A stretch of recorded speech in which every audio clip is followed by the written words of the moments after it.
Adani group നിക്ഷേപകർക്ക് 53,000 കോടി രൂപയുടെ നഷ്ടം സംഭവിച്ചിരിക്കുന്നു. ഒരിക്കൽ തകർന്നടിഞ്ഞത് റിപ്പോർട്ടിന്റെ അടിസ്ഥാനത്തിലാണെന്നിരിക്കെ ഹിൻഡൻബർഗ് റിപ്പോർട്ട് വീണ്ടും അദാനി ഗ്രൂപ്പിന് തലവേദന സൃഷ്ടിക്കുകയാണ്.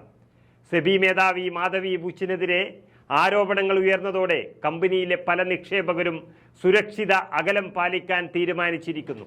അതോടെ അദാനി ഗ്രൂപ്പ് കമ്പനികളുടെ ഓഹരികൾ ഇന്ന് രാവിലെ തന്നെ 7% വരെ ഇടിഞ്ഞു താഴ്ന്നു. നിക്ഷേപകർക്ക് ഏകദേശം 53,000 കോടി രൂപ നഷ്ടപ്പെട്ടിരിക്കുന്നു. 10 അദാനി ഓഹരികളുടെ മൊത്തം വിപണി മൂലധനം 16.7 ലക്ഷം കോടി രൂപയായി കുറഞ്ഞിരിക്കുന്നു. ഏറ്റവും വലിയ നഷ്ടം നേരിട്ടത് Adani green എനർജിക്കാണ്.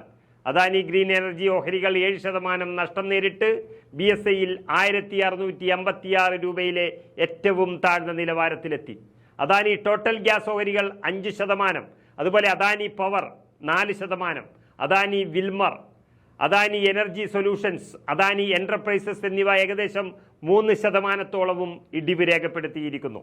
Nifty stock Adani പോർട്സിന്റെ ഓഹരികൾ ഏകദേശം 2% ഇടിഞ്ഞു താഴ്ന്നു. ഹിൻഡൻബർഗിന്റെ ഏറ്റവും പുതിയ റിപ്പോർട്ടിൽ മാധവി ബുച്ചിനെതിരെ അതിശക്തമായ തെളിവുകളാണ് പുറത്തു വന്നുകൊണ്ടിരിക്കുന്നത്. അതിൽ അദാനിയുടെ സഹോദരന്റെ പേര് പരാമർശിക്കുന്നുണ്ട് എന്നതുകൊണ്ട് ഇനിയും ഇടിഞ്ഞു താഴാനാണ് സാധ്യത. ഗൗതം അദാനിയുടെ സഹോദരൻ വിനോദ് അദാനി വലിയ സ്ഥാനങ്ങൾ സമ്പാദിക്കാനും വ്യാപാരം നടത്താനും ഉപയോഗിച്ച ബെർമുഡ, മൗറീഷ്യസ് ആസ്ഥാനമായുള്ള ഓഫ് ഷോർ ഫണ്ടുകളിൽ സെബി മേധാവി ബുച്ചിനും അവരുടെ ഭർത്താവ് ധവൽ ബുച്ചിനും ഓഹരിയുണ്ട് എന്ന വലിയ വെളിപ്പെടുത്തലാണ് വീണ്ടും കുരുക്കായി നിൽക്കുന്നത്. അതായത് ഹിൻഡൻബർഗ് റിപ്പോർട്ടിന്റെ അടിസ്ഥാനത്തിൽ കോളിളക്കമുണ്ടായപ്പോൾ സുപ്രീം കോടതി തന്നെ ഇടപെട്ട് അത് പരിശോധിക്കാൻ ഏൽപ്പിച്ചത് സെബിയെയായിരുന്നു. എന്നാൽ ആ സെബിയുടെ അമരക്കാർ തന്നെ അദാനിയുടെ കൂട്ടുകച്ചവടക്കാർ എന്ന കാര്യം ലോകമറിഞ്ഞതോടെ അമ്പരന്ന് പോയിരിക്കുകയാണ്. വേലി തന്നെ വിളവ് തിന്നിരിക്കുന്നു. ഈ സാഹചര്യത്തിൽ ഇനിയൊരു മധ്യസ്ഥ ശ്രമത്തിന് സെബിയെ കൊള്ളില്ല എന്നുറപ്പായി കഴിഞ്ഞു. സെബി ചെയർപേഴ്സന്റെ രാജിയാണ് ഇനി ഈ രാജ്യം ആഗ്രഹിക്കുന്നതും ആവശ്യപ്പെടുന്നതും.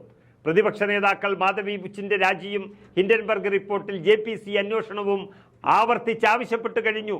ഇതെല്ലാം അദാനി ഗ്രൂപ്പിന് വലിയ ആഘാതമാണ് സൃഷ്ടിക്കുന്നത് എന്നിരിക്കെ ഇനിയും ഇടിഞ്ഞു താഴാൻ സാധ്യത ഏറെയാണ്. 2023 ജനുവരിയിലെ ഹിൻഡൻബർഗ് റിപ്പോർട്ടിനെ തുടർന്നുണ്ടായ വിപണി തകർച്ച നമുക്കറിയാം. അത് തന്നെ ഇനിയും ആവർത്തിക്കുമോ എന്നാണ് അദാനി നിക്ഷേപകരുടെ ആശങ്ക. സ്റ്റോക്ക് കൃത്രിമം, ഫണ്ടിങ്, മറ്റു കോർപ്പറേറ്റ് ഭരണ പ്രശ്നങ്ങൾ എന്നിവയൊക്കെയാണ് ഹിൻഡൻബർഗ് റിപ്പോർട്ടിൽ അദാനി ഗ്രൂപ്പിനെതിരെ വന്നുകൊണ്ടിരിക്കുന്നത്. എന്നതിനാൽ അദാനി വീണ്ടും ഒരു തകർച്ച മുന്നിൽ കണ്ടു കഴിഞ്ഞു. ഒരു മോദിയും ഇനി രക്ഷക്കുണ്ടാകില്ല എന്നും ഉറപ്പായി കഴിഞ്ഞിരിക്കുന്നു.